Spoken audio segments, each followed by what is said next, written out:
श्रावस्ती जनपद के मल्लीपुर क्षेत्र में राप्ती ने जमकर उत्पात मचाया। खेतों में लगी किसानों की फसल या तो जलमग्न हो गई या फिर राप्ती अपनी धाराओं में बहा कर लेकर चली गई।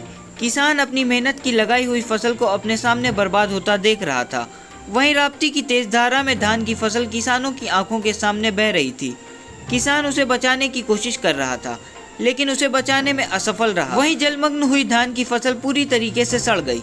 चारों तरफ सिर्फ पानी ही पानी नजर आ रहा है। वहीं इस हालत में प्रशासन क्या कदम उठाता है, ये देखने वाली बात होगी। श्रावस्ती में आए भीषण बाढ़ ने किसानों के ऊपर पहाड़ तोड़ दिया। खेतों में लगी धान की फसल राप्ती के पानी में बहती हुई नजर आई।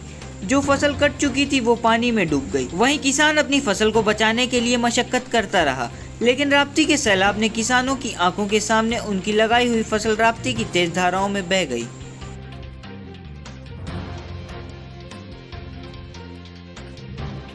ये देखिए, बहुत भारी मात्रा में नुकसान हुआ है जो इस समय में बाढ़ आई हुई है।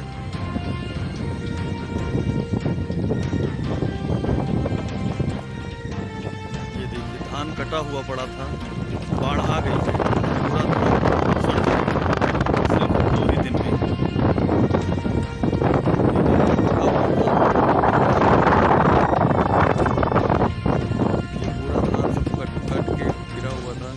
ये हमारा ही खेत है।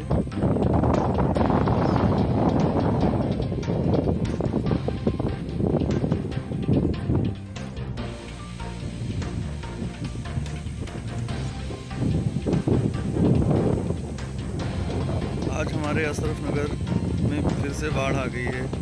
जो धान का फसल एकदम पका हुआ था, बाढ़ आने के कारण पूरा नुकसान हो गया है। ये नुकसान सिर्फ ना बांध बनने के कारण हुआ है। बांध बन जाता तो इतना नुकसान हम लोगों को नहीं होता। बहुत लोगों का कटा हुआ पड़ा हुआ था।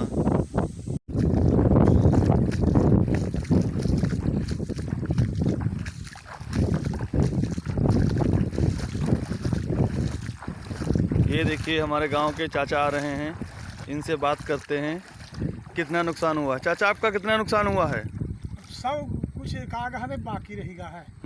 4-5 बीघा हिया गिरेगा, 6 बीघा जो हुआ गिरेगा। हाँ, कटा हुआ पड़ा था कि मतलब लगा हुआ था? कटा रहा और कुछ अभी बात रहा। मतलब जो कट गया वो तो चलो चला गया। ये नुकसान क्यों हो रहा है चाचा? कसके बंधक वजह से हो रहा है, कसके बंधा तो कहे हो। चलिए ठीक है।